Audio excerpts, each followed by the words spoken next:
Hello, dear friends. Today we are here gathered once again on the International Fab Talk show to discuss a very sensitive topic. My dear friends, it's all about childhood. Lots of children across the world, including us, including me, we have gone through a lot of ups and downs, not only in our adulthood stage, of course, when we were little children. And many of the incidents that occur during our childhood has a negative impact as we are now in our adult stage. Dear friends, I am talking about childhood trauma. How could childhood trauma damage the life of an adult? And this is really true. It has happened and it is happening on a regular basis. Childhood trauma affects adult life. We have our resource person, Miss Darshini Shivakumar, who is going to share her thoughts and views and enlighten us about childhood trauma. Welcome, ma'am, to the session, and thank you for taking up this particular topic, childhood trauma. Over to you, ma'am. Again, thank you for this opportunity. And I think this is the need of the hour to understand, to analyze what is stopping you. And moreover, we realize or we come to that realization very late that it is our childhood traumas which is affecting our growth even today. Very important and very sensitive topic also. And I will tell you how this childhood trauma affects the way, as you grow as an adult. What happens is, more of it is, we have traumas during our childhood or during our school days in different forms. It can be bullying, it can be abuse, whatever it is. It happens moreover in your childhood. And if you don't have the courage or the conviction of, standing up for yourself and talking or asking for help then and there, that is also very important. If you're unable to do that, you need to know whom to approach to ask for help, because identifying the right kind of help is also very important. Because when you go to a counselor or when you go for a professional help, they come and help you to erase it from your subconscious mind and rewrite rewrite the whole story in a different way for you. And there'll be a lot of bounce back also, but as I always say, you should not be too hard on yourself. At the same time, you should be very patient with yourself, because we are not dealing with something, we are dealing with the emotional side, not the tangible side, but the intangible side, where you get emotionally affected, you get mentally affected in every way. And isolation is not the answer there, but seek help, but right kind of help in the right time.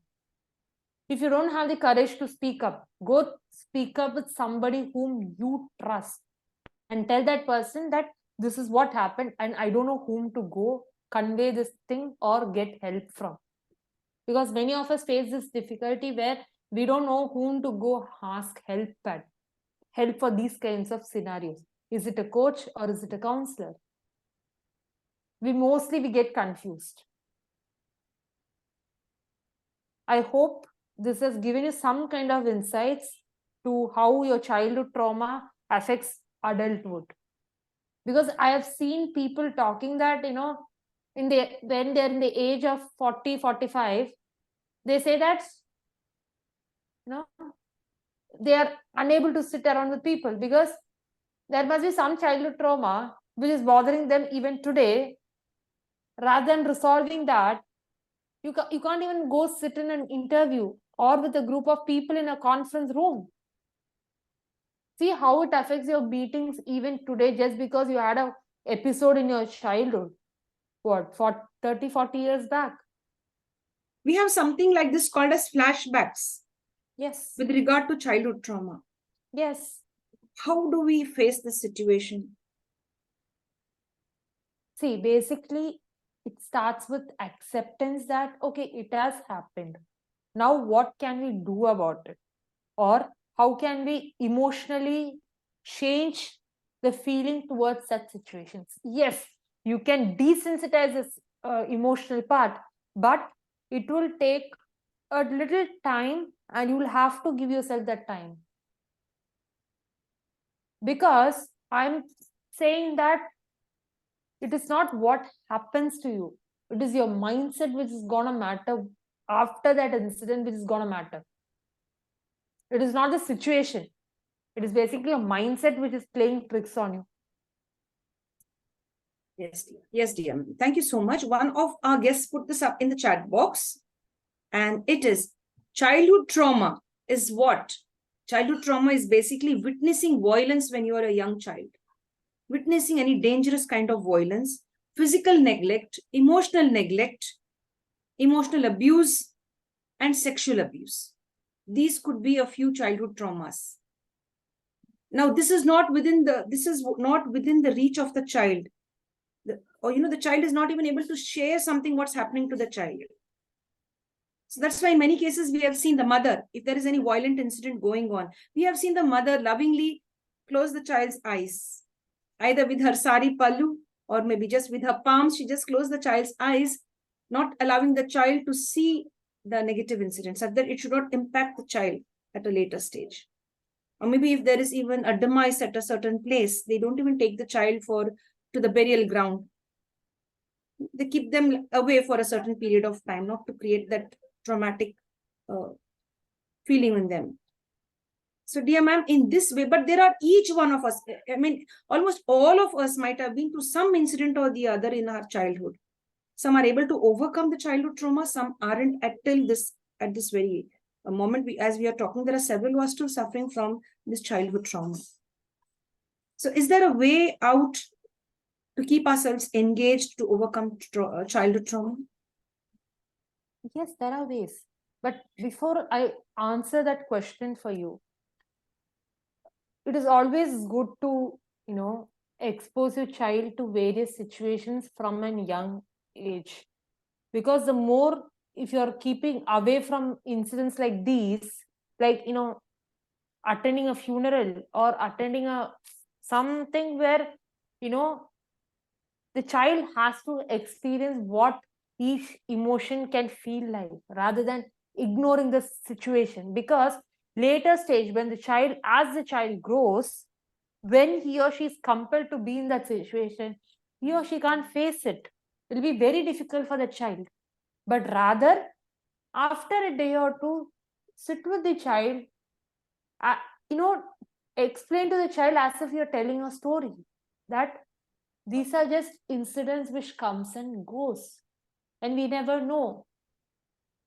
It's always, it's always good to educate the child rather than, completely removing the child from that situation. Because at some point of time, he or she might have to take that leadership position to organize things, isn't it? They need to take up that leadership position. And dealing with childhood traumas, basically, you should be comfortable sharing it. And as professionals helpers, we need to give them that space, or that breathing space, for them to release it out. And you'll have to keep on constantly telling them that it's completely okay to show your emotions out. That is very important. Just because your client starts, showing out their emotions, or if they start crying, it is not their weakness. Basically, they're being very strong to that extent that they break down after a point of time.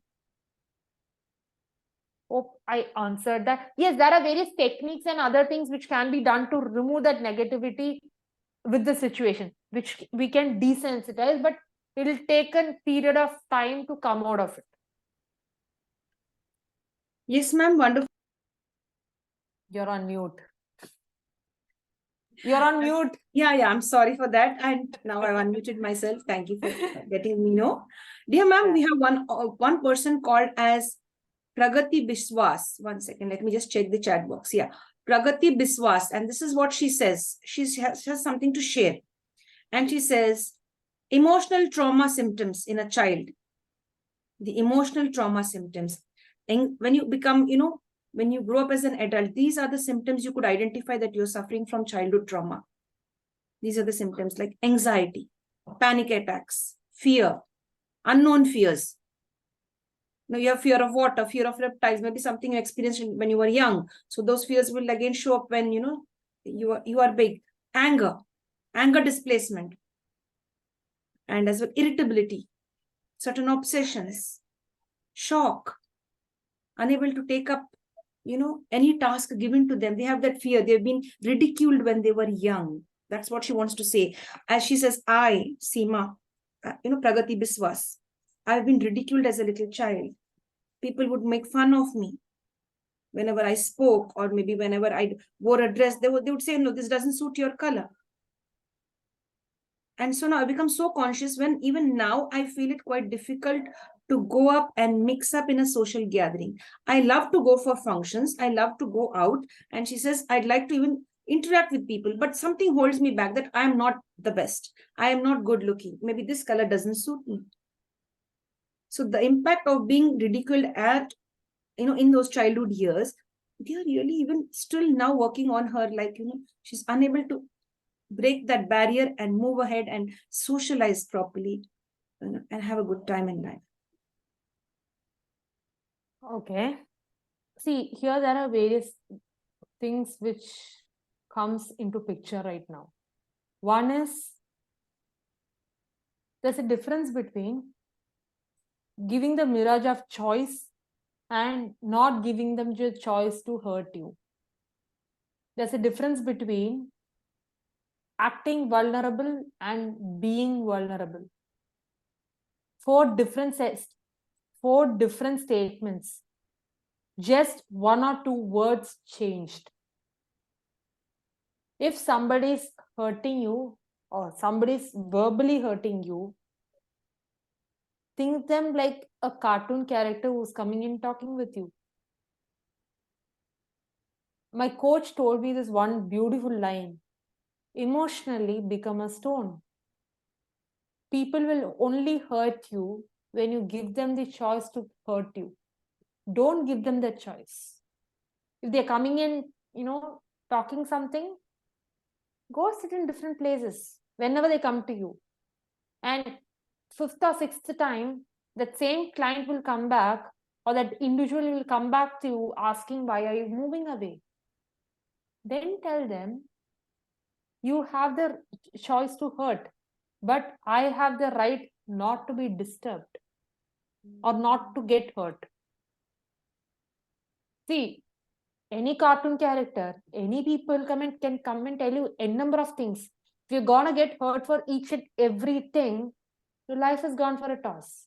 So, when you're not liking when a person talks to you, you start thinking as if a cartoon character is talking to you. Or what character makes you laugh even if you're upset? What is that character? Find out that character or create a character for yourself.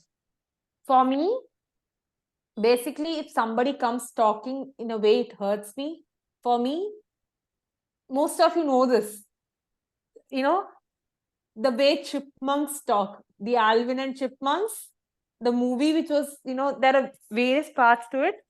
Imagine they talking. If they start talking, internally you're laughing. You're not hurt. So there's a difference. And please don't give them, the other person, the choice of being vulnerable. If you want to be vulnerable, pick only certain individuals whom you can be vulnerable with. Don't get vulnerable or don't get emotional with each and everyone you see. They will start manipulating or they'll start exploiting. My transformational story is a different topic altogether. That will come back to another day. Okay, that will come back to another day. So one simple thing which I want to tell you here is, when a person talks to you in a hurting manner, consider their voice like a cartoon character. It can be initially difficult, but it's completely okay.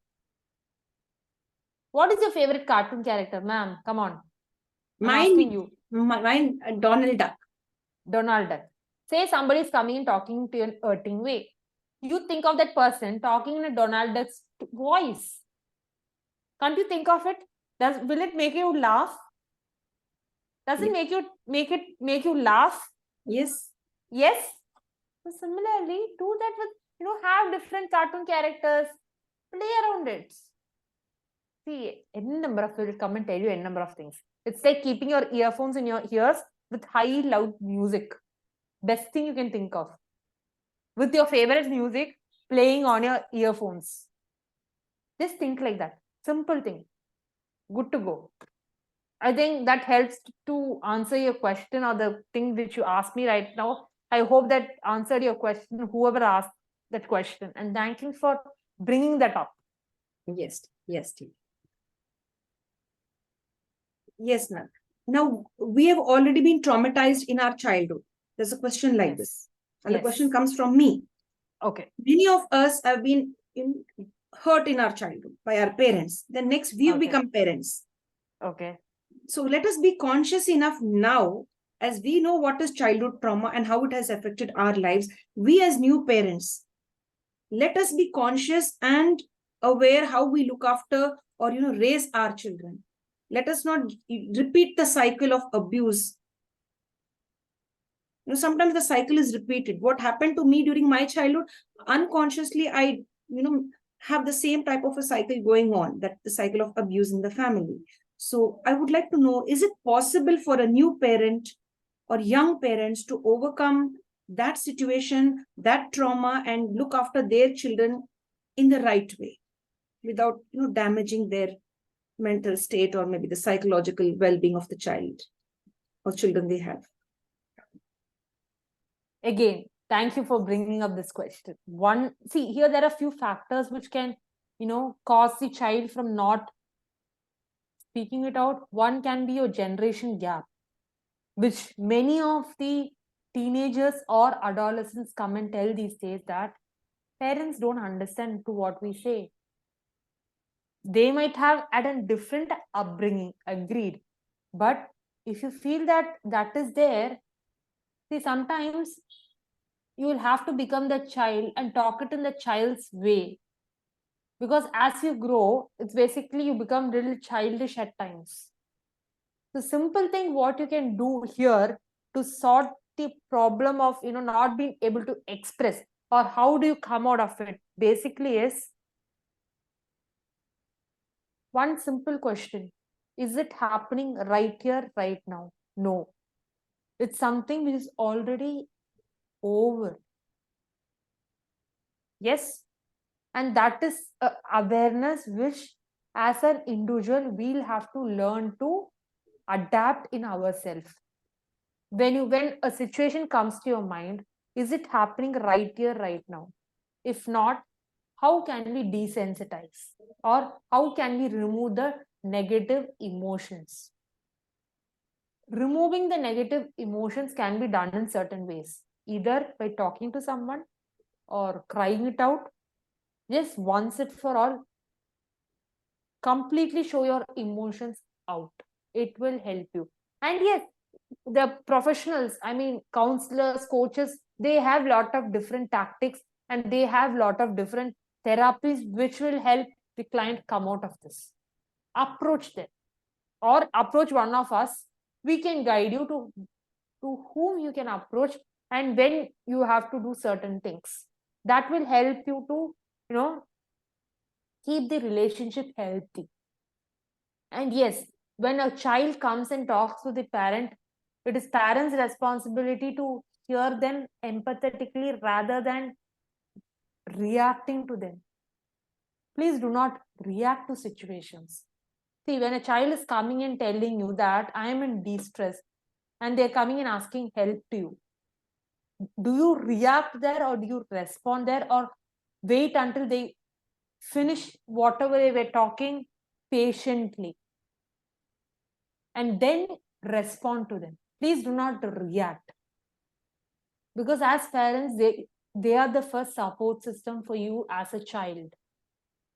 So that's very important. be an empathetic listener first. In whichever case it is. That's where your trust builds in. And please don't go share those stories like a story to another person. Oh, that girl went through all of this. Don't go share it and as stories to another person in front of the child, or even when child is not there with you. Please don't do that. Ma'am, Because I have a question. I have a question here, which has just, somebody put up quickly in the chat box because you're short of time. This is a lovely question in the chat box. Dear ma'am, the question is like this. The child is molested in the family by a family member. The mother hushes up the incident and requests the child to keep her mouth shut. And the child is, of course, calm and quiet for a long time. That's what is being put up there. Now the child keeps the mouth closed, and the child grows up and becomes an adult, and the child has a problem connecting with her partner. Because of this incident that has happened, she suppressed it and only she shared it with her mother, and her mother said, just keep quiet. She hushed up the issue. Just keep quiet. Don't ever speak about this again. And this girl happened to grow up into a fine, young, beautiful woman. She's married now, and she's having problems with her spouse now. She's unable to bond with the person, unable to get along with her personal life, her married life, because of the childhood trauma. Now, what is the best way to come out of this situation? If someone outside the family or some other relative from the family can identify this, behaviors of getting easily irritated, anxiety or panic attacks, or loss of appetite or increased appetite. If somebody finds these kind of behaviors in a child, please talk to them or take them to a professional help. That's the one and only thing which I can tell you here. Because being on an online platform, there are certain things which we cannot disclose completely on an online platform. So to maintain that confidentiality, it's always better if you can observe this in a child, talk to them, take to a professional help if you are unable to handle it. That's the one thing. That's only one thing which I will put out here in this given span of time. Great. So dear friends, like this, we have this issue is just the tip of the iceberg. It has actually a very deep impact in the society. In fact, all of us, each one of you out there, and all our guests present today with us today, and of course our resource person, every one of us might have faced something or the other during our childhood days. Some are able to bounce back and face life. Some are stuck up in life. So dear friends, let's once again have our guest resource person, as it is now time up to end the session. We request our guest to come up again based on the same topic called as childhood trauma, to have the continuation part. Ma'am, do you think we could do justice one more time, sitting up together and having a discussion on this? Definitely. I would say, rather than me alone talking, we can bring in maybe one more expert into this, like a panel discussion, and then do it. That's what I would recommend here. Because, see, I can tell you what worked with me, but I can't tell you that, there are various other things that is not right. Yes. What works for me, I can come and share. Yes. But let's hear it from a professional or an expert who's, that is the best way to do it. Rather than me just generalizing things is not the right way in this particular platform. That's what I want to say. To end this interview, just one thing. Again, I'm saying, don't be hesitant to ask for help. That's the only thing I'm requesting everyone to be doing it. Please don't be hesitant to ask for help. Very important. Anyone. If you've gone through, if you've not gone through, different thing. Keep your communication open, transparent. Keep it open. Because your universe always has your back, guiding you at every step. And at the end of the day, you need to trust the process. Trust and belief is very important. And thank you for this wonderful opportunity and bringing up this topic here. Welcome, ma'am. Welcome, dear. Thank you, dear audience. Thank you, dear guests, and my dear audience. Thank you so much for being a part of our show. Thanks for giving us an opportunity to create awareness. And thank you for the lovely questions being posted to us on which we are working and coming up with new topics. Thank you so much. Stay tuned. We'll be back again on this topic called childhood trauma, of course, with Darshini Shivakumar. And as she suggested, we could have another expert, like she's one of our expert resource persons. Along with her, we'll have another expert resource person who could share their expertise on this Fab Talk show. Signing off now. Take care. Have a wonderful day.